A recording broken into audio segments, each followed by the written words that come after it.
a very well-known activist, RTI evangelist, and a former Central Information Commissioner. And what could have been a better way for us to start this than at the very beginning itself with Aruna Roy Madam, who has been at the leading force in making this extraordinary legislation happen and demonstrating how it empowers people from the grassroots up.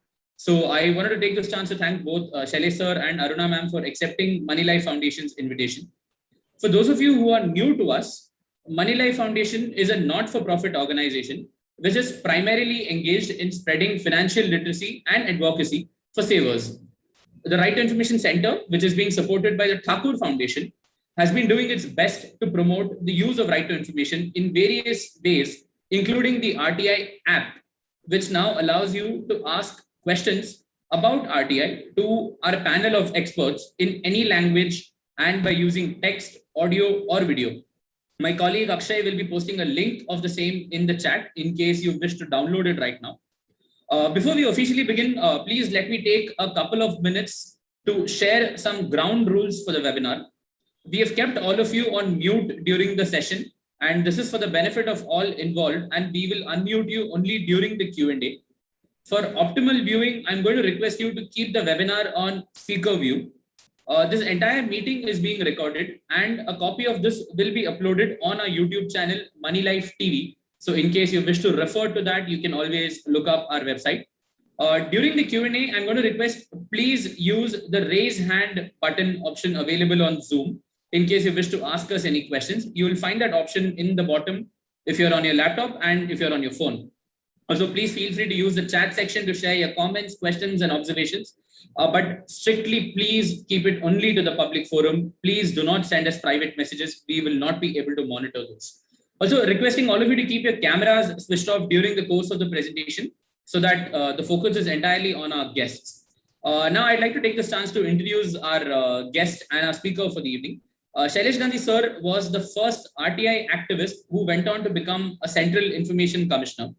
In the 3 years and 9 month stint that he was the Information Commissioner, he set 20,000 cases and also completely digitized his office. And ever since then, he remains a passionate advocate of the Right to Information Act and has spoken at over 1,000 sessions, webinars, events in India and abroad. Aruna Roy Madam, as I said earlier, has led the RTI movement since the very beginning itself and has worked tirelessly to give us a remarkable legislation. A former IAS officer herself, she opted to work with the people and founded the Mazdoor Kisan Shakti Sangathan and the School for Democracy. She was a member of the National Advisory Council during the UPA 1. So I think without taking too much time of yours, I would now like to hand it over to Shailesh Gandhi sir. Sir, over to you. Thank you, Arvind. Thank you very much. Friends, this is a very interesting thing that has been started because of Suchita's suggestion. She said, why not have conversations on RTI with different people? And I'm really grateful to Aruna for agreeing to come in the first session itself. I must mention another interesting facet today. There are two ladies in today's event who are completely linked to my journey in RTI. I first heard the term right to information at Suchita Dalal's house way back in 2003 when Maharashtra got its first RTI Act. And subsequently, I got pitchforked into the national movement thanks to Aruna Roy. Therefore, it's a very interesting combination for me to be doing this session today. Aruna, as all of us know, is one of the pioneers of RTI. In fact, I would almost say that she invented RTI in a certain manner with rural Rajasthan. Whereas most of us work in cities, Aruna, with two other unique people, Nikhil Dey and Shankar Singh, decided to start the RTI movement, not start the RTI movement, started the movement for democracy in rural Rajasthan. And my understanding is that they developed the concept of right to information as being fundamental to their democratic rights. Aruna, let me start with requesting you, because many of the participants may not be aware of the beginning of MKSS and right to information and your work there. Would you please share that, some of it, with all of us? And I don't believe that you should keep yourself low, but you have contributed tremendously. there's no need to keep a low profile on that. Your contribution is something we all know and we'd love to know about. Well, actually, my contribution is perhaps very small. It's part of a very large contribution of so many wonderful people. So I'd like to thank you, Shailesh, and I'd like to thank you, Sucheta and Moneylife, because it's a wonderful opportunity to share a narrative. My hesitancy in sharing the narrative over and over again has now somewhat been diluted by the fact that in modern India today, contemporary India, we see the extraordinary number of misinformation through narratives that's taking hold of the imagination of people.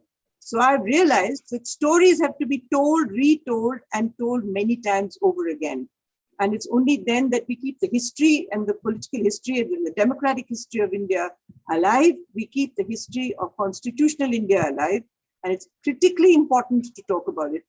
Well, anyway, we all know that the right to information derives from Article 19(1)(a) of the Indian Constitution. So we all wedded to the Constitution in a fundamental sense when we speak about the RTI. And so the authenticity in action of the Constitution becomes an extremely immediate concern of all RTI activists.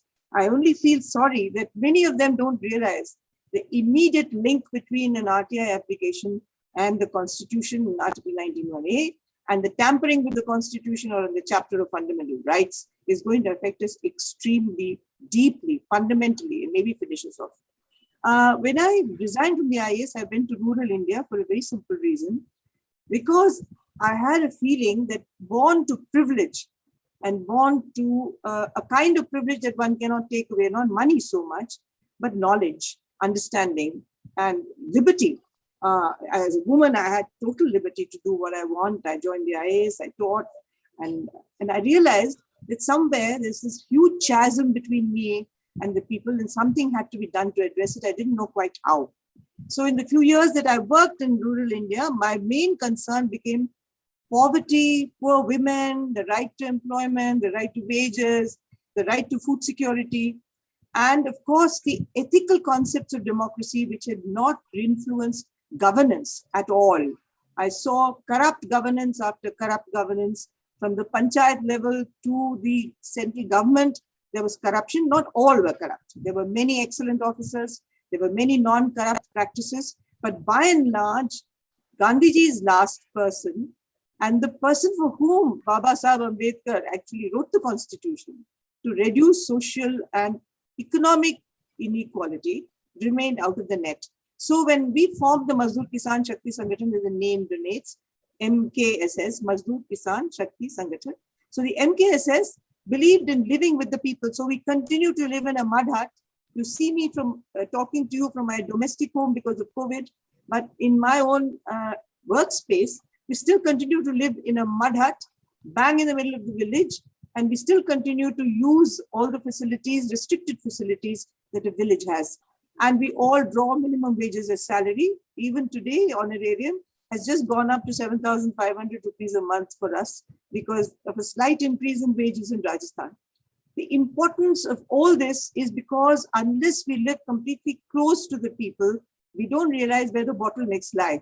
So we went repeatedly asking for minimum wages, repeatedly asking for health rights, repeatedly asking for employment rights. And every time we came up against a blank wall. And the blank wall was, no, we can't show you the BPL list. We can't show you the right to the records of the muster roll. We can't show you the bills and vouchers. We cannot show you that. So we started by having an interest in transparency, which would affect the lives of very poor people. And it's actually the cutting edge was minimum wages. And of course, we, being a workers' organization, we were masses numbers, we were large numbers. And we went to a panchayat and we got hold of records informally because of Harsh Mandar's probationer being the acting BDO of that place. And since Nikhil and Shankar and I had gone and lectured on right to information in the National Academy of Administration, he felt a little awkward about not sharing information.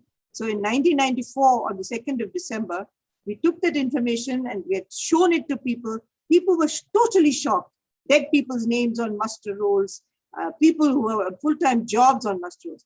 That began a huge It was the beginning of a ball rolling which got so much momentum. The press got involved, the people got involved. The CM, the Chief Minister of Rajasthan, was faced with a question whenever he went to canvass votes. He made a statement in the assembly that he'd give transparency of information, and we began our battle. And that was a very, very interesting and a very invigorating and a very enjoyable battle because of the huge amounts of culture and theatre and song that we used. And the first Dharna in Biawar, which happened in 1996, it was supported totally by people. All our public campaigns are what you call crowdfunding nowadays. So we had villagers giving grain, 4 kilos to a person. We had people giving their time, and we caught hold of the imagination of the city in Biawar. The national campaign for people's right to information got formed.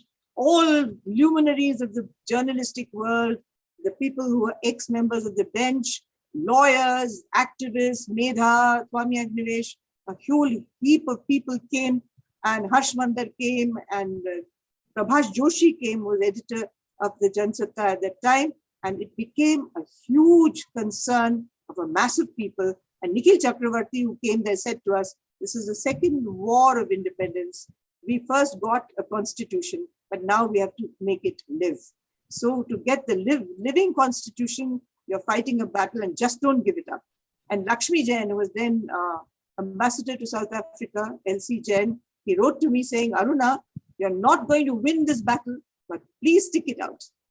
You will never see this law in your lifetime. And there was a lawyer who was to come to our work. We were hundreds of people sitting there, morning, noon, and night, sleeping there. The whole town of Biawar bet on us.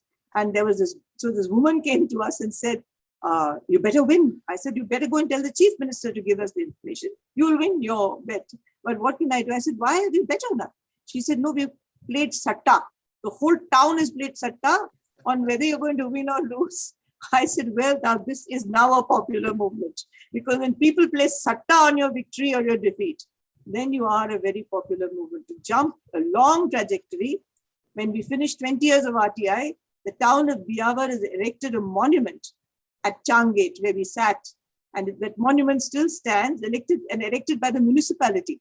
And cutting across all political parties, the people of Biawar and the town of Biawar said, we have given right to information to the nation. And we must celebrate it by having it in the middle of our town, in the middle of the marketplace. I think there are many stories, but I think, Shailesh, this should do for the starters. This is fascinating, Aruna. You've mentioned a lot of stories in your book of ladies, of people. Could you share some of them? Because they are very fascinating and interesting, and therefore they relate to the people of the earth. Well, when we were actually, how did it all begin? When we were sitting and talking about right to information, we didn't talk about right to information. We talked about the inability to access our wages. And it was Mohan Ba, a Dalit farmer, illiterate but a poet, who said, if we do not access that information, we'll always be liars. And it was he and his lyrics, actually, because there was no social media in those days. It was the lyrics of Mohanji which popularized this movement in large sections of people. And as a Kabir Bhajanchi, he used to go to these bhajans. And in every bhajan, he sang his revolutionary bhajans about right to information. And I'll quote you 2 lines from that. He said, and I'll speak in Hindi, he said, "Pehle wale chor to banduk se marte the. Aajkal ke chor to kalam se marte hain, raj choron ka." So the idea that you're cheated and your life is destroyed because of what a pen does on a paper just made those records vitally important to people. So they started seeing the value of those records. We had people who fought. We had another gentleman who fought for wages and couldn't get it, came and complained to us. We insisted on an inquiry by the subdivisional officer. The subdivisional officer instituted the inquiry. All this is before 1996. And he instituted the inquiry. And as he was reading the papers and the documents, we looked over his shoulder and we found that there was a bill from Bhairunath and Company, Bhim. Bhim is a small little place. It's still only a panchayat, though it's subdivisional headquarters. We said there is no such company. So we insisted on him instituting an inquiry, and we did our own inquiry. And what do you think happened? The BDO's wife, the BDO, the engineer's wife, and one more person got together to form a society, and they siphoned off almost everything that came for public works. So there was no cement supplied, cement was built. No work was done, labor listed. So we uncovered 36 lakhs worth of corruption in 1995, which was a hell of a lot of money in those days for a small area, and all hell broke loose again. So all this happened with people's participation. And lastly, when we made the law, Justice Sawant actually drafted the law, first draft of the law. It's called the Press Council draft, because he was influenced by Prabhas Joshi and Ajit Bhattacharjee, both eminent ex-editors of newspapers and editors of newspapers, that the Press Council should really mandate the law, because after all, who's more appropriate than the Press Council to draft an RTI law? And we owe a lot to the late Justice Sawant, in whose praise I can't say enough. Anyway, he drafted the law, but he got all kinds of people involved. There were lawyers, there were journalists, but also the movement and also the peasants. He never forgot the peasants. And I remember there was a press conference, and we went to the press conference, and Sushila, my friend, also went there. And one newspaper reporter asked her, "Tum kitne tak padhi likhi ho?" So she said, "मैं चौथी पास हूँ." अरे कमाल कर रही हो यार, बड़े बड़े पढ़े लिखे लोगों को कुछ नहीं मिला, चौथी पास करके तो सूचना के अधिकार की कानून नहीं आएगी. So she stood in front of him with her arms on her hips and said, मैं अपने बेटे को 10 रुपए देकर बाजार भेजती हूँ, तो मैं उससे हिसाब मांगती हूँ. ये सरकार मेरे नाम से अरबों खरबों रुपए खर्च करता है, हिसाब नहीं मांगूंगी क्या? ये हमारा पैसा है, ये हमारा हिसाब है.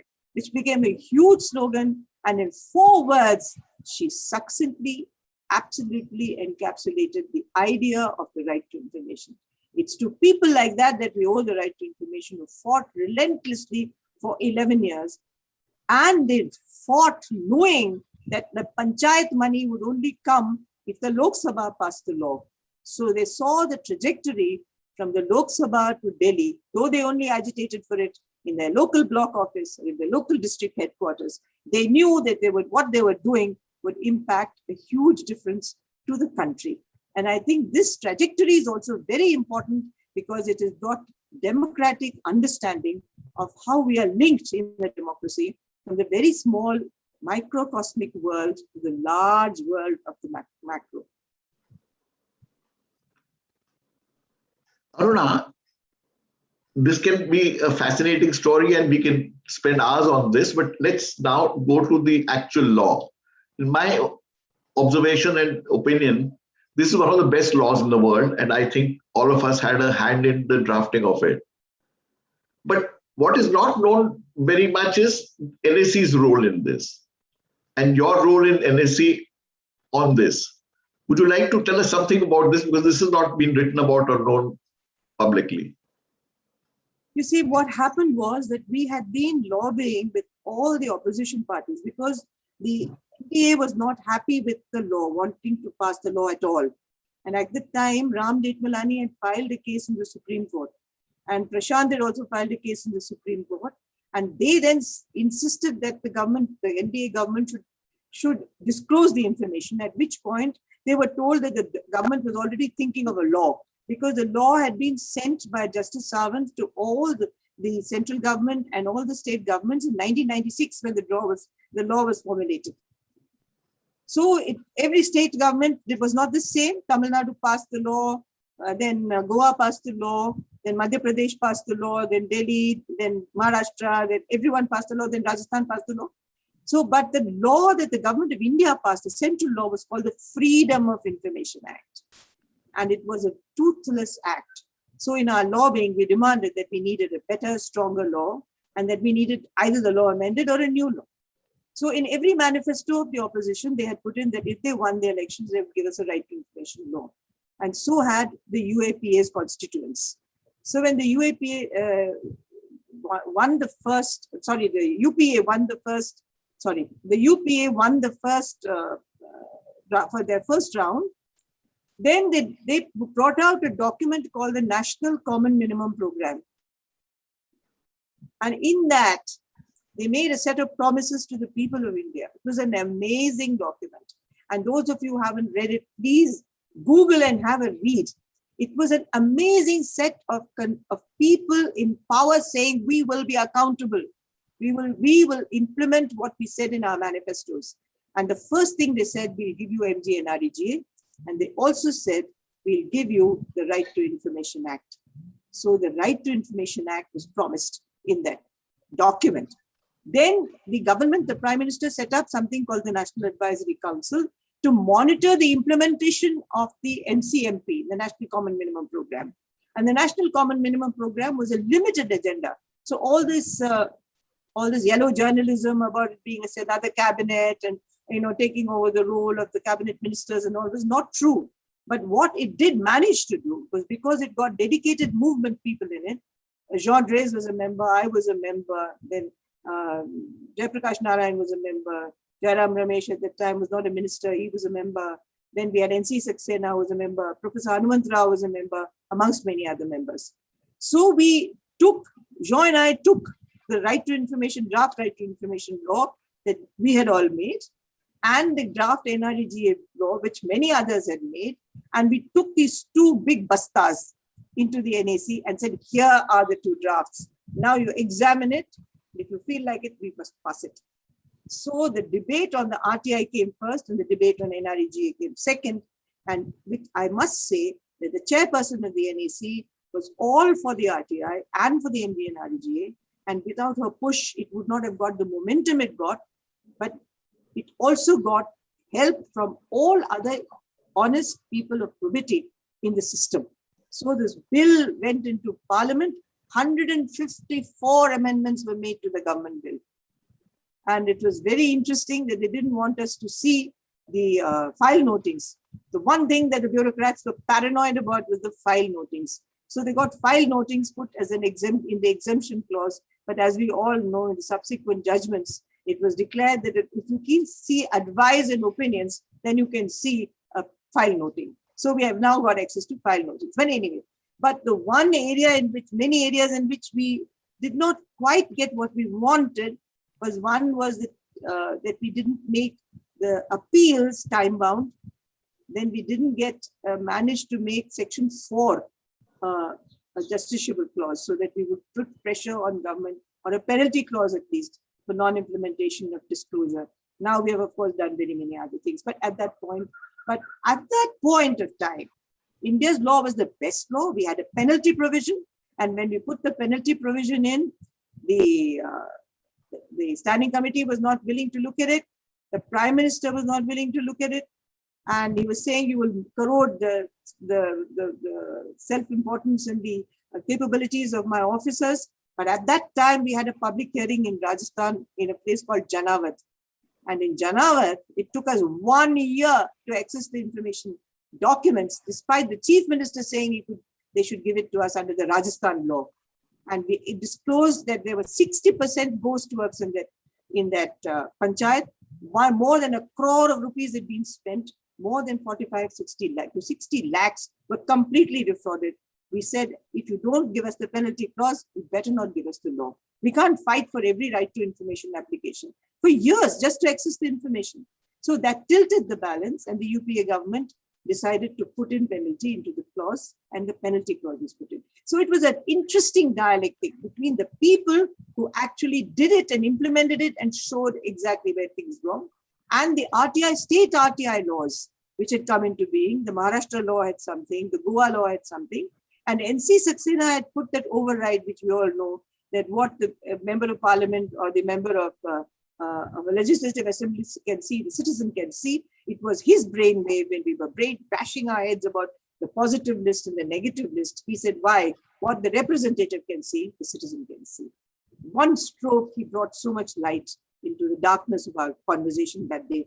So it was an amazing amount of minds, so much excitement that we would have a transparent government. And transparency meant so many different things to so many people, but it was vital to each one of them.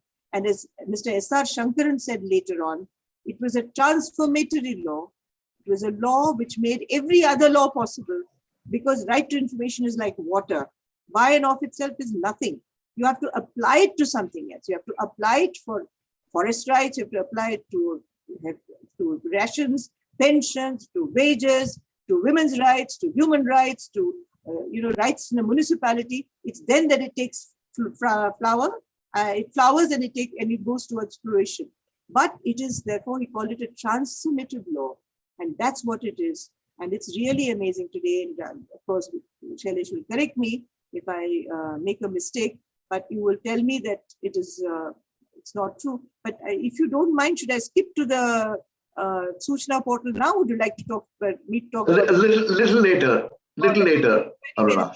50 to 80 lakh users we have now in India of the RTI every year is no small number. I mean, I've been to repeated conferences, meetings. I was a member of the Open Government Partnership in this global effort to make open governments open. And India was exemplary in the number of people who used it. And over again, they said, what you managed to do with the ordinary citizen, no other country has managed to do.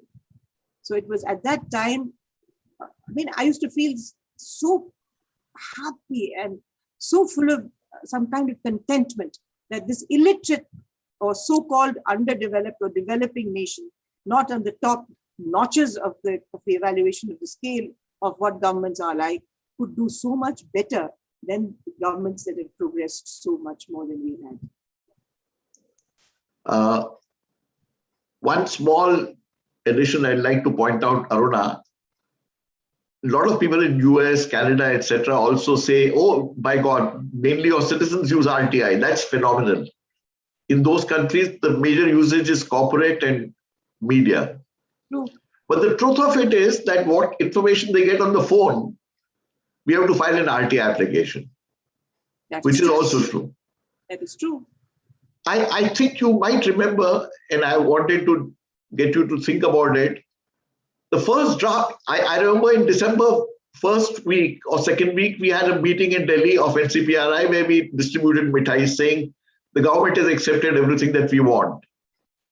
On 20th or 21st of December, the draft was placed in the parliament, which did not follow the agreements. And then I think you and others worked in the NAC, and we got a standing committee appointed, to which all of us made submissions, and we got the law. Yes. As far as this is concerned, you might remember within 6 months of the law being enacted and coming into effect, the government wanted to amend the law. Yes. And the amendments were so bad that the law would have become completely useless. Would you like to talk about that and share with others? Most certainly. It's one of the most quixotic things in the world, that a law, that the government that passes a law, no sooner does it pass the law than it wants to amend it. That shows two things. One is how much the chair of the NAC pushed the law despite so much resistance from the government. And so the law that the cabinet sent to Parliament was an extremely watered down version and a defective law. And that's why when we finally went to the standing committee, and because we got a decent chair there in Nachiappan, we could manage to do the 154 amendments to the law, which made that law a powerful law. And all this was facilitated by the top political elite, including the left parties, which were then supporting the law, the Congress, the leaders of some of the leaders of the Congress who supported the law. But as soon as it became a law, the reaction to it was so immense from within the system. I mean, I have had reactions from the political bosses, which led to those amendments, and reaction from the bureaucracy. Even years later, when Harsh and I went to the IAS Academy, they told the two of us, you are the greatest gaddars of the IAS because you brought in the RTI. So, I mean, it became, because a colonial system of secrecy, and we didn't manage to get rid of this Official Secrets Act even then. We only did an override of it. So the Official Secrets Act, the mentality of a secrecy of a government, it's now at its pitch because this government doesn't share any information at all. But there was a sort of what I would say, the polarity within the system. And we played within that polarity. So when they brought in the amendments, we had to go on a strike, on a dharna. And at that time, all the opposition parties came to our pandal and signed in favor of our demands, demanding that the amendments be set aside. And for reasons, some known and some unknown, as always, the amendments fell apart and we didn't get those amendments through. So I think, and then after that, it became really difficult for the Indian government, no matter which party rules there, to speak against the law because it will go against them. So this current government, which is very smart, has tried to amend the rules, but it has not gone into parliament to amend the law. But the moment it touches the law, you'll have a strong reaction. And of course, when they sought to amend the law, we had millions of signatures. I remember going with 4 feet high, 2 bundles of papers to the PMO of people who had signed against the amendments. So they know that they touched the raw nerve and they will let loose a huge reaction. So what they're doing is they're going through the executive rather than through the legislature and trying to amend the law in a manner in which it will be weakened, but it will not have the public presence of an agitation or a struggle to embarrass them so that they may have to withdraw. Aruna, right to information falls under Article 19(1)(a), under which we have freedom of speech, freedom to publish, and right to information. But the resistance to right to information is far more than the right to publish or the right to free speech on a relative scale. Over the last 70 years, courts have also expanded the scope of freedom of speech and right to publish. But on RTI, there seems to be a reversal. Would you like to comment on this or disagree? I think recent years, maybe right to freedom of expression is galloping towards RTI. I don't know, because we are now not allowed to speak. So there is a great deal of repression of public expression now. But the RTI goes one beyond because of the nature of the campaign. The nature of the campaign educated people about the RTI from the word go, so that an ordinary citizen in Lahul and Spiti who doesn't know Shailesh and doesn't know Aruna and doesn't know the MKSS and has probably read some relevant sections of the RTI law says to his video, "Tum सूचना दो नहीं तो मैं RTI लगा दूंगा," which happened in front of my nephew who was climbing in the mountains. He came back and said to me, "You have done a phenomenal thing, because there are people who don't know you, they don't know the RTI movement, they don't know the RTI campaign, but they are using the RTI law in Lahul and Spiti. And it's used in J&K, it is being used everywhere." So the RTI law is power disseminated. It's the dissemination of power. Information is power, and disseminating information is a dissemination of power. And what it has really done is unpack those centers of power and the centers of impunity, which really wreaked havoc on us. So that is where I think this RTI law has been so much more powerful and so much more of an arc from the lowest to the highest. And it has really been a powerful tool. And that's perhaps due to all of us, the agitations and our educations of our dharnas. Each dharna is public education. Each dharna is public communication. And every repression is another kind of communication. And every state law was a kind of communication. So we prepared ground, and it took 11 years. And that's why you have to take time to educate people politically before you give them a tool. And then you're on very strong ground, because then they fight their battles. We don't have to fight their battles. They fight their own battles. Let me try and get some clarity on something that has been disturbing me, and I think a lot of other RTI users as well. There are a lot of attacks on RTI users. There are murders of RTI users which have also occurred. And my feeling is this is because people in high positions across the country have said RTI users are blackmailers and extortionists. This has been said by high court judges in court. In open court, they have said, there is one recent example, it's on YouTube and everywhere, where a judge in a high court says most RTI users are blackmailers. RTI users तो blackmailers होते हैं. Could this be the cause for their attacks? And what do you think we should do about it? I don't think blackmailers have been killed. Blackmailers know how to get around the issue. They are blackmailers. So a blackmailer can only catch a corrupt official. An honest official will not be scared of a blackmailer. Why should he be? Or she be? So they've only caught hold of the corrupt. And the corrupt know how to deal with blackmailing, and there's the IPC to deal with blackmailing, and you can register a case against them. And then that is according to the due process of law. People who have been killed are innocent people who have asked critical and very vital questions of the system, which the system has been hiding and pushing behind or under the carpet. Though that information comes out, the interest of a large group of people, a mafia would be affected. That's why, in one sense, to ask for information you can file as individual application, but when you deal with a very critical issue, it's better to go with a group of people. And that's why we've been demanding that if the RTI user or the seeker is killed, then that information, it must immediately go on the information website, so that they get the people who kill us get the message that even if we kill them, the information is going up anyway.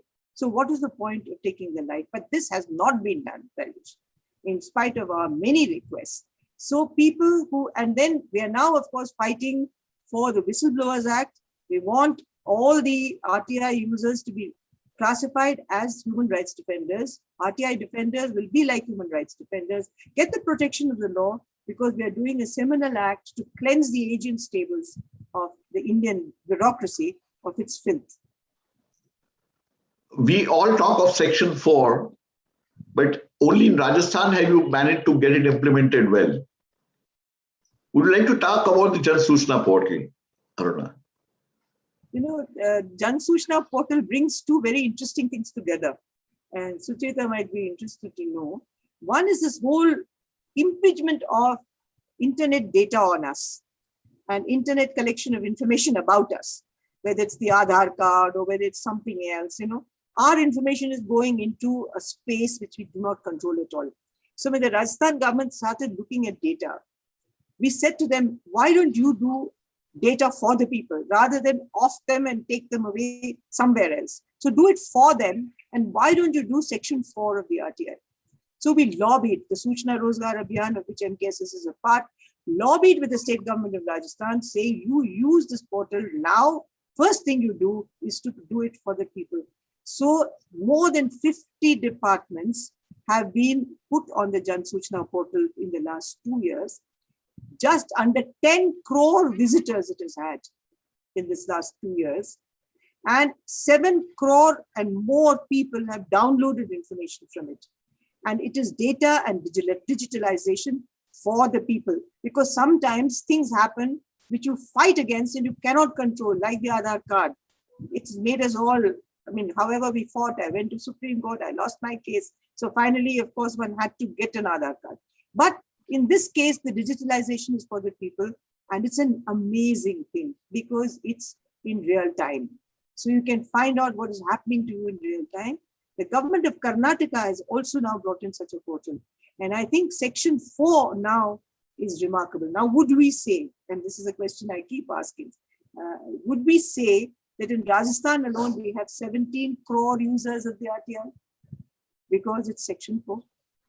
It is not going to the PIO, but going to a website where you get your information without paying those 10 rupees, but you get all the information you want, and you can proceed on that information because it is authentic information. So I think a kind of revolution of Section 4 has happened through the Jansuchna portal. It's a pity that it hasn't got the kind of publicity that it should have got even amongst the RTI users, because I think it should be something we lobby for and campaign for and get every single state government in this country to implement. This would, in fact, coupled with this, something the government and DOPT have committed to but are not following. If all RTI applications and their responses were put on websites, I think it would also do a phenomenal amount of good. Because if a government officer is ducking it in a very silly and frivolous manner, that would also get exposed. That's absolutely correct. Absolutely right. The more information we put out, the less hazards for people who seek information, the less time unnecessarily spent by PIOs in giving information which is already out. So if the information is already out, why do you need to file an application and go and harass yourselves to go through the process, which is not easy in any case? I'm sure you heard phenomenal stories about RTI usage in different forms. Would you like to share some of them with us? Yes. After the RTI Act has come. I think so many RTIs, but let me share some of the important things with you. One other major campaign that we did, which was also big, like not as big as the Jansuchna portal, we decided to do a RTI campaign on the Right to Education Act. Government schools are ill-equipped, and we looked at 4 fundamental things: the blackboard, the teachers, the enrollment, and one more facility, toilets. And we went to thousands, 5,000 applications we filed all over Rajasthan, and volunteers from Delhi, from the colleges and the universities, came to people this campaign. And they were given 4 days of training on the RTI, and they went to all the block offices and to all the schools, and we managed, and there were 400 spontaneous knockouts of the schools by the students, because they got to know that they were eligible for so many more things than they actually got. The government had to listen to them, and many of them were girls' schools. So it was an amazing amount of understanding about the RTI. So these campaigns are important because they make you understand a right, but they also educate you about your politics. And that child will never forget the RTI as long as she lives, if she didn't have been part of a lockout of school authorities because she didn't get a chalk or a book, or she didn't get a teacher who taught mathematics or physics in that school. So that was one amazing thing.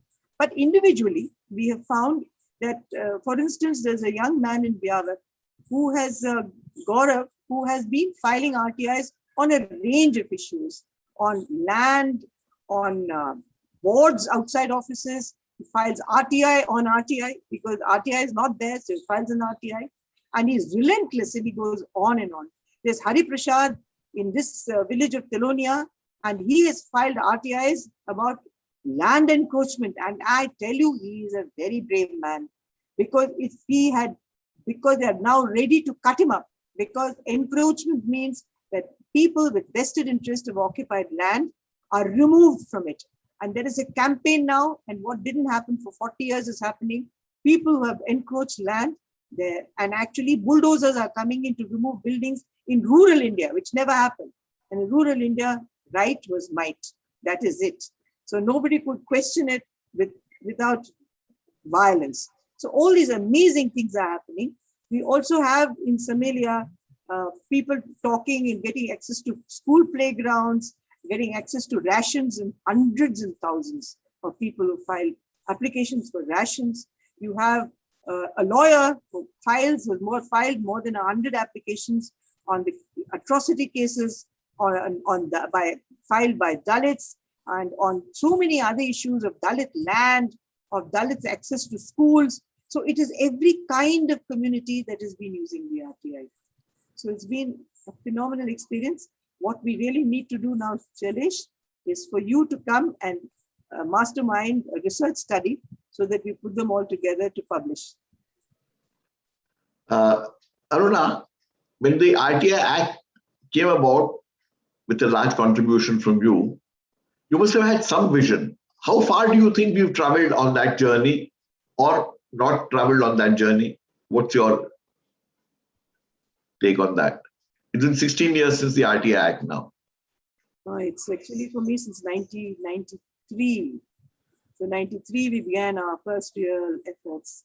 And what we've managed to do in the course of the RTI, which I never dreamt of, is to institutionalize many things. This was not in my dream, because I always thought of government as antagonistic, as a protagonist, as a person with whom one only engaged with on an adversarial note, because I did not think of any system which would be sympathetic to having transparency and accountability built into its own work. But that was an amazing thing that RTI has achieved, that it has allowed a system to open its doors for others to walk in and look at itself. Now, this was a dream, but it always seemed that it was like more like a utopia that would never be recognized. But one knew that transparency was a nerve end, that one caught it. Anything would happen. Biawar, the Protestant Biawar for 40 days proved it, when the whole town was waiting with bated breath to see what would happen to transparency. When we had elected politicians come and say, we have not come as politicians, we've come as individuals, because as individuals, we support your cause. But as politicians, we are maybe not with you. Where there was free water supply in a town which bought water, where all the dharamshalas were open to us because we slept on the ground so that we could bathe in the heat of summer, where there was a soda water wala, bottled soda water wala offering it as half price, where the chai wala was giving it cut chai prices, where there was a young kid who came every day to give us 10 rupees because he earned 20 rupees earning in the day and studying in the evenings. So he gave us 10 rupees. The sweeper gave us 10 rupees. The women who sold vegetables gave us free vegetables. It was an extremely moving time. And then at that time, Shailesh, I knew that the people of India would do it, that the people of India would absolutely fight for this right because it touched them to the core. And as we say, this is a very punya ka kaam hai, क्योंकि किसी को सच्चाई की ओर ले जाना और सच्चाई से अपना पेट भी भरना पुण्य का काम है. So the punya of the whole, actually it had got a sacred overtone also at some levels. Now that also came to be. So we got an amazing thing. And I just like to quickly quote Eduardo Galeano, a great political writer, Uruguayan, who someone asked him, what is utopia and what is the use of utopia? He said, utopia is always on the horizon. As you walk closer to it, it recedes. But what is important is not that you get to utopia, but it's the walking to it. And actually the Right to Information campaign taught us that we never will stop walking. We're still walking. And that walk will never cease, because with power will always try to control. And we, the people of India, will always try to unpack that power, to disseminate that power, and that walk will continue as it is continuing. You and me, so many years down the line, we're still at it. Brilliant. Aruna, this has been a fantastic evening, but before we close, I've learned what democracy is, not from your talks, but from Lal Singh's story. I think all of us will benefit out of that. Could you please share that story? Yes, I will. We were invited by the Rajasthan State Training Institute for Civil Servants to come and talk to them. And as it is, Shailesh knows that, as some of my friends say, you call Aruna, you don't get Aruna, you get a whole bundle of people, because we are a campaign and we are a movement and we are an organization. So the Civil Service Institute, knowing that I wouldn't come separately, invited me and Shankar and Nikhil. Me, Shankar and Nikhil. But we took two more people along, because we were sitting on dharna outside. It was quite quaint, we were sitting on a dharna outside, and we went from there to the IAS Institute to speak to civil servants on the Right to Information law. So as we went in, they gave us 5 minutes each, 5 minutes to Nikhil, 5 minutes to Shankar, 5 minutes to me.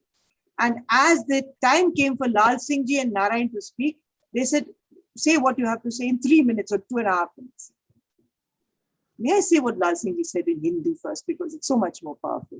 And then I'll translate it into English. So when Lal Singh ji's turn came, he said, मुझे इतना वक्त नहीं चाहिए, मैं अपने बात को 1.5 minute में रखूंगा. So he stood up, wrapped in a dari, which we use in the dharna sthal, those red and blue striped daris, which we all know, which all the tent walas use. He was wrapped up in it because it was a very cold January in Jaipur. He said, हम सोचते हैं हम सोचते हैं कि हम सोचते हैं कि सूचना का अधिकार नहीं मिलेगा तो क्या हम जिएंगे या नहीं जिएंगे. And he pointed his hand towards the civil servants and said, आप सोचते हैं कि सूचना के अधिकार मिलेगा तो क्या आपकी कुर्सी रहेगी या नहीं रहेगी. मगर दोस्तों, हम सबको मिलकर सोचना चाहिए कि क्या ये देश रहेगा या नहीं रहेगा. So that he brought down is the vital dream of Suchna, that we need this country, we need transparency, and we need accountability. Without that, there is no country. That, I think, is true patriotism, Aruna. Yes, it is. Yes, it is. We have a lot of talk of patriotism and nationalism today. I think what Lal Singh said is truly patriotic, truly what we should all be following. Yes, it is. And now we'd like to open it up for questions from the participants. Arvind, are you doing it, or is Suchita ma'am doing it? We've already got a couple of hands raised. I think a lot of people are waiting to ask questions. Ma'am, you want to start first, or I can do this? Go ahead, Arvind. Yeah, okay. So there is actually one question which I also wanted to ask, something that I've seen in the comments also. So we have a time limit for PIOs to respond. We have a time limit for the appeal authorities to respond. But unfortunately, when it comes to the information commissions, there is no fixed time limit. So a lot of RTI activists and users end up facing a huge problem when it goes to the commission stage, because there is no fixed date on when you can get a response or what you can do with that. So, I mean, is there any way we can go ahead with this? How do we advocate, and what do we do for this particular problem? I think, Shailesh, you are the best person to answer this. Incidentally, the first draft of the bill had specified the same period for the information commissions as for the first appellate authorities. In the final bill that was presented to Parliament, this clause was changed. There are three High Court judgments of Calcutta and Karnataka saying that within 45 days the commissions must dispose. We filed a PIL in Bombay High Court also. But I think if all over the country we file in various high courts, we might be able to get some advantage. Some people talk about amending the law. I would be completely against it, because I'm convinced that today, if it goes to Parliament, we'll get massacred and we'll not be able to do anything about it.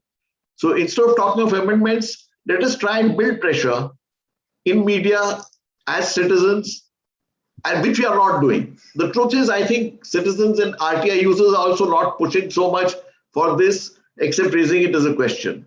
We need to do that. I agree. I have a question, Arunaji. You know, whatever you said was so inspiring about how people at the grassroots level have understood the act and how they understand that it empowers them. You know, in the last 10 years of running Moneylife Foundation, we find that this core understanding is not there among educated people, you know, who are literate, who ought to know their rights better. So, for instance, in the financial sector, we've had 10 lakh crore of bad loans. It affects all of us, as we keep saying. Even a person without a bank account is actually paying large corporates when there is a default, because it goes straight out of the exchequer. You look at the stock market. I mean, today the stock market is soaring, and the index is going up. And yet, the two largest institutions, or the monopoly institution, which is the National Stock Exchange, is not under RTI, though it's a regulator. And they know how to go block inspection reports, block RTI. They have the Tariq pe Tariq, they hire expensive lawyers, it doesn't go past. On the National Stock Exchange, there is the Central Information Commission order, there is a single judge order, and the division bench hearings just haven't come up in, I think, 7 years. Would you have any advice on how do we make educated people more literate about their rights and to get them charged up to fight for them? I have an answer, I have a thought. I don't have an answer. I have a thought. And Wherever we have won these major battles, we've had common people fight the battles because they're unifocused and they have nothing to lose. The moment we come to privilege, we calculate the consequences of what we will do. And in that calculation, it must be good for us. So we are willing to lose a bit or a little more in that calculation if we gain elsewhere. So the question of people with privilege is that we have one problem, and that is any question of privilege reflects on our questioning me. So when I ask a right to information question, I'm asked a right to information question. Like when I asked the civil servants questions in Government of India, when I went to the National Academy of Administration, one probationer stood up and said, "You live on minimum wages. How are you wearing this particular sari? May I ask?" Because I was wearing a Sambalpuri sari. And then I said, "Of course you have a right to ask." The directorial staff said, "No, you can't ask." But I said, "Of course you can ask. Because it was given to me by my friends. And I can give you the name of my friend. You can call that person, find out if they gave me Sambalpuri sari." Because in public life, and the moment you ask like an information application, you put in an information application, you are in the public arena. And therefore, you have to be very careful that your own conduct and your own life is such that it's exemplary, but also that you have the power to take negativity. And it's a real struggle because there is negativity unleashed, and that you have to take care of. And we become creatures of convenience and comfort. We don't want to give up convenience or comfort. And I think the more you have, the less you want to give it up. So that has been a problem, not only with RTI, but with every other kind of civil protest in this country and abroad and everywhere in the world. So I think we shouldn't feel so bad about it. But I would really like this extremely important questions to be asked. And that's why there is a big chasm between the issues of the poor being so much in the middle of the domain of the RTI, and the extremely critically important questions being on the periphery. Important questions have bbeen raised, of course, the 2G scam and so many other things, including the coal issue. Everything was raised through RTI, and many other things are being raised by RTI. But there is no coming together of a set of individuals who will then become a solid mass. And that mass of people who then do the calibration are not there. And that's why I think it doesn't happen. And also I think poor people don't understand the stock exchange. They don't understand the bank, though it has a direct impact on them. But it is in a sense beyond their pale. If there is education about this kind of financial institutions amongst the ordinary person, there soon would be huge demands to know, which no institution could then stop not giving. It would have to give it.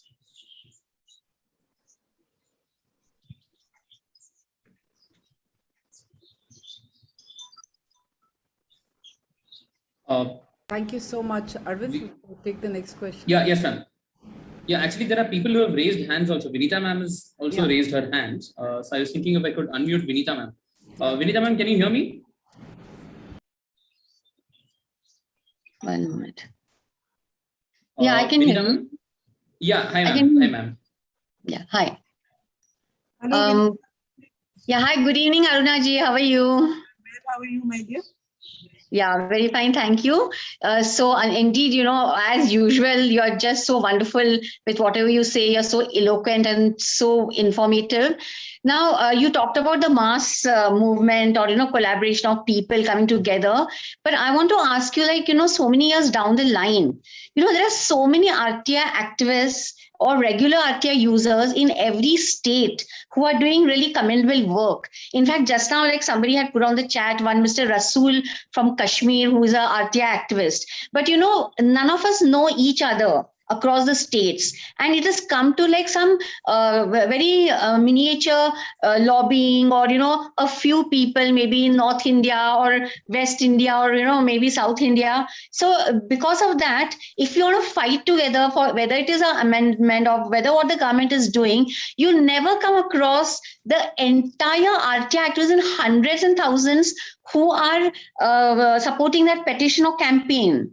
So could you give any advice on how to have a national umbrella? Like after the initial stages, Mr. Prakash Kardare did do that networking, e-networking, but today it's not there. What do you think of that? I would be completely in agreement with you. And actually, amongst and between, really should bear witness to this. I have been saying that we need another movement, another huge movement to arise, because if we are 60 to 80 lakh users, we should, at least 4 to 6 lakhs should be visible, and they are invisible. How do we make it visibility? Because once we are 4 to 6 lakhs together, believe me that we'll be the biggest democratic force in this country to get what we want. But what I think stops us is the fact that we are splintered into the ideological groupings of the country to some degree, and to some degree we have not made the effort even to become friends, as you say. I have traveled widely, and therefore I know many more people than, say, I know people in Kerala, in Tamil Nadu, in Jammu and Kashmir, in Punjab, I know people in Bengal, I know people in Maharashtra, Gujarat, because I've traveled. But how many people travel? So we have to think of, and I would suggest, Vinika, that we continue this conversation maybe even after this meeting and try and see how we can do it. Because it's something that I think Shailesh has also been thinking of, but it's just been bugging me because I'm a movement person. I am a struggle-based person.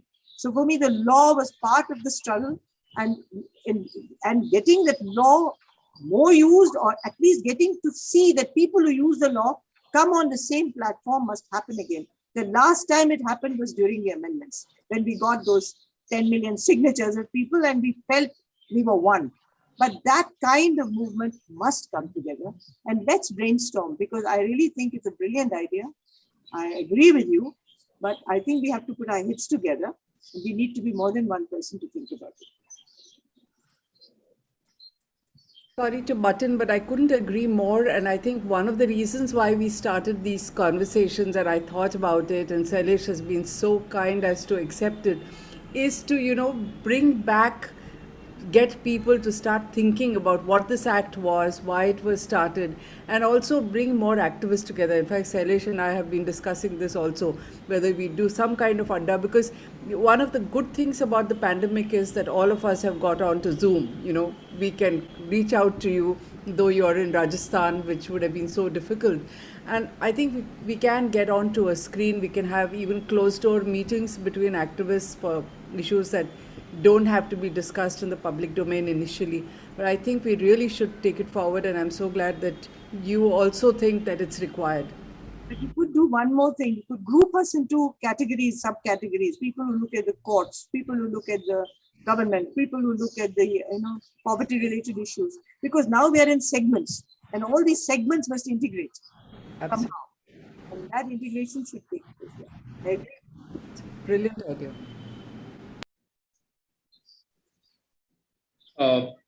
Sir, Bhaskar sir, can you hear me? Can you please unmute? I think Bhaskar sir has also raised his hand. Yes, I can hear you. I hope I am audible. Yeah, hi sir. Yeah, sir, we can hear you. The thing is that there are RTI already Zoom groups that have been formed. There are in Madhya Pradesh, there are in Karnataka. In Madhya Pradesh, there are not one, there are nearly around 3 to 4. And they are having quite good number of groups, members within them. And they conduct at least around twice or thrice in a month. One is weekly, but there are 2 groups who are doing every 15 days. Sometimes it's not possible to participate for me.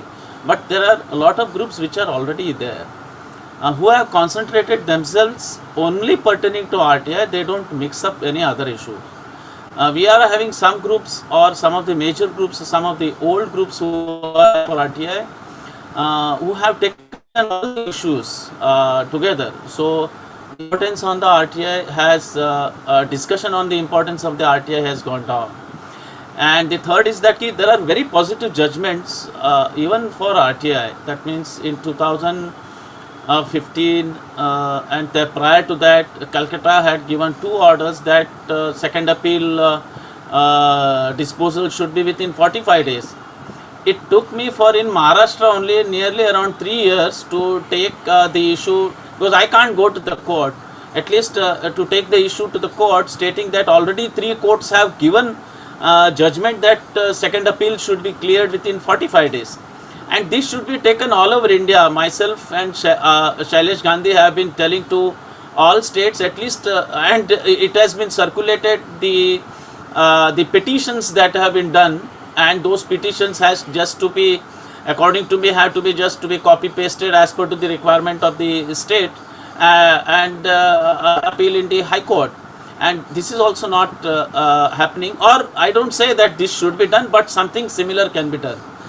In 2 states it has been done. One is in Tamil Nadu, Mr. Saurabh Das has taken, and in Maharashtra, some of activists have appealed to the court. And there needs to be, if there are 3 courts are giving this judgment of 45 days, why not we also put up this matter already in Supreme Court? There are petitions stating that we have to give example in the Supreme Court also, that there are 3 High Court judges who have said that this 45 days clearance has to be done. Now the second is that people are telling Section 4 as is not implemented or not done, but many of the people who are asking the Section 4 implementation, if you question them what is not there on the website, they do not know what is not there on the website. All the public authorities as of today have published Section 4, but the quantum is less. So if you go to the Information Commission stating as a complaint that Section 4 is not implemented, they will say we have implemented, but we have to say what is not done, and that is very lacking within the activist, and that's the problem.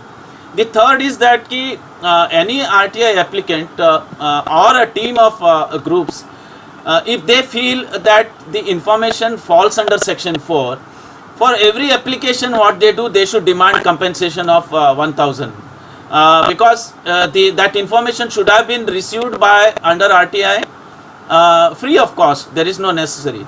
So people need to concentrate on this matter, and implementation of the Section 4 is compulsorily is to be monitored by the Commission also.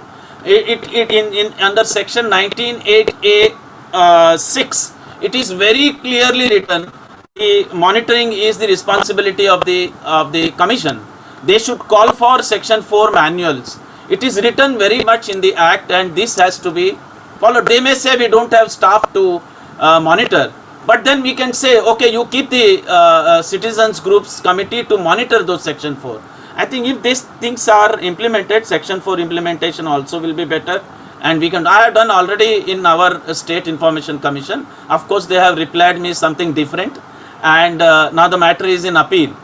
So I feel that.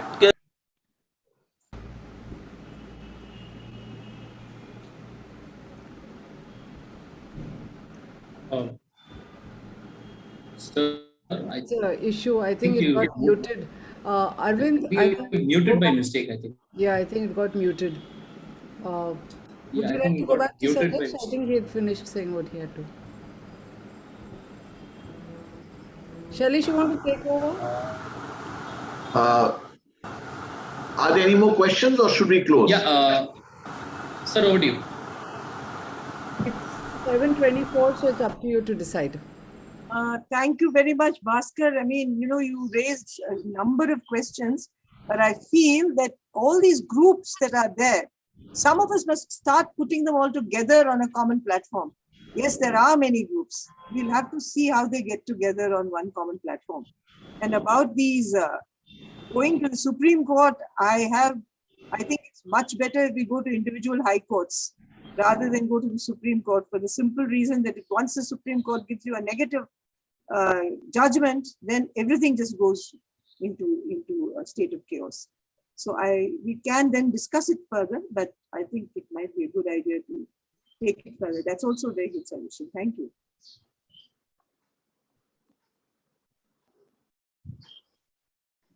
Arvind? Yes, sir. I think we've already overshot the time by 10 minutes. So I think we might have to move towards the closing. We've taken too much time of ma'am's. So, Shailesh, would you like to close it now, or? would you like to take a few questions? No. Depends on our... I think let's take one last question. You decide who.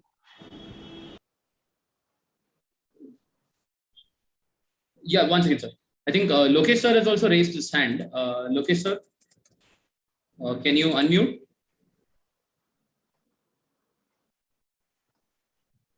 Good evening to you all, Aruna ji, Shailesh ji, and all those who are attending. And my greetings to you all from United States. I've joined you from there. There are a couple of things, if I remember, Shailesh ji and Aruna ji together had filed IA in case of Nami Sharma's case. And we got this success.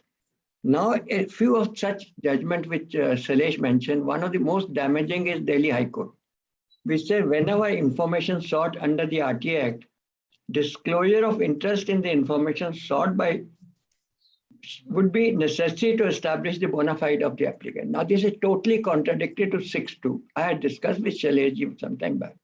In one of PM Care case where they could not, my second appeal, they had no other argument to cancel it or rather not give me information, they used it.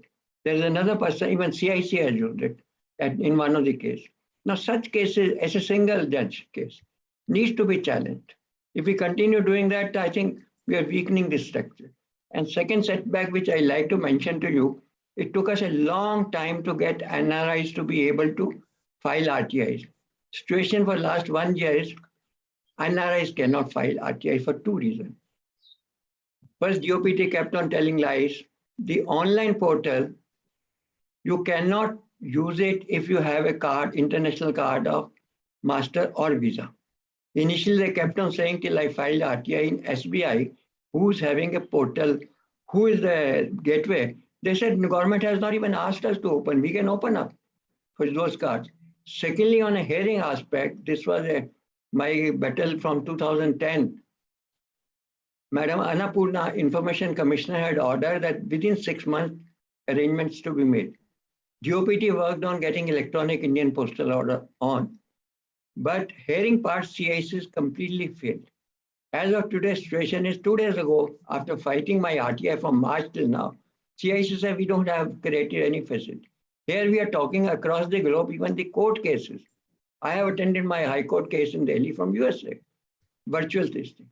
Now, these are the kind of things. On the other hand, electronic Indian postal order, after change of gateway in July, they are not yet opened up for citizens abroad to be able to buy and pay fees. Now, we can't pay fees from electronic Indian postal. We can't pay through online portal if we have a card of this. Now, this situation is pretty serious. So I thought I'll bring it to notice of everyone. And Vanita ji had done a lot of stories when we opened it up. Today, the situation is just the reverse. Thank you.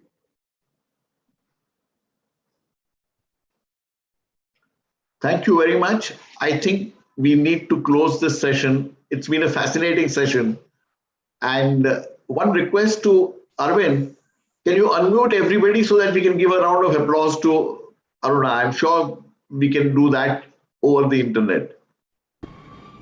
You shouldn't bother. Yes, No, this has been a very inspiring session, Aruna, and a great start for this series of conversations. Can you unmute everyone and request everyone to applaud?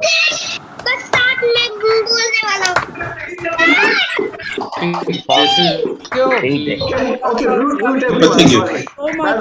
Bad idea.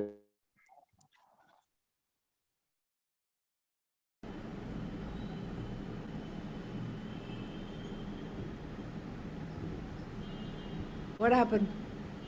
Arvind? This has been a great evening, Aruna. Thank you very much.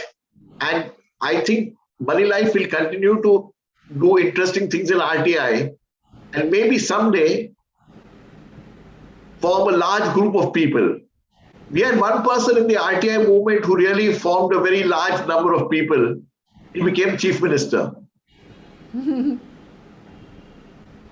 So I'm hoping Sucheta or Aruna or some younger people, not Aruna, Aruna is senior to me, Sucheta or younger people will take up the lead, and I'm sure we'll get to some place. Thank you very much. God bless you. Thank you so much, Aruna ji. Really appreciate you making time. Thanks a lot, ma'am. Thanks a lot for joining us today. Thank you, all of you.